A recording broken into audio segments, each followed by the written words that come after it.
There has been much speculation regarding a rift among the top brasses of the People's Progressive Party Civic. This has raised concerns and rumors that the disagreements might lead to a cancellation of the party's 31st Congress. But it would appear as though some of the issues have been ironed out, because the party's Congress, which is constitutionally due this year, will be held after all. We have taken the decision that our party Congress will be held the 16th, 17th, and 18th of December. This much-anticipated forum, the party's General Secretary Clement Rohee explained, will be held at the Cottonfield Secondary School on the Essequibo Coast. As it relates to attendance, it is unclear whether Mrs. Elizabeth Harper, the party's Prime Ministerial candidate at the last election, will be present. The relationship between Mrs. Harper and the PPP, I have to assume, because there's been nothing untoward to indicate any fallout with Mrs. Harper.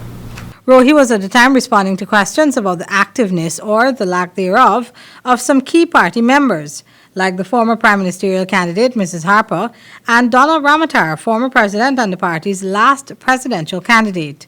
Ramotar has been seen at a few PPP events over the past few months, but so far, there have been no sign of Mrs. Harper, and Rohee is insisting that the relation might still be intact. That nothing had been made or has been said by the family or by us to give anyone any indication that, the relationships that existed in the past, has not been soured in any way. Following the elections, Mrs. Harper had resumed her career as a diplomat and has not been very vocal on the position that the PPP Civic holds in her life. Meanwhile, as the Congress approaches, many are anticipating some level of tension. This is given the fact that there has been a glaring indication of a power struggle, particularly between Rohee and former President and Leader of the Opposition, Barrett Jagdeo. Nonetheless, you would remember that the PPPC's last Congress was held in Berbice back in August 2013. And George, as you know, Headline News will definitely be at this year's Congress to bring you the details.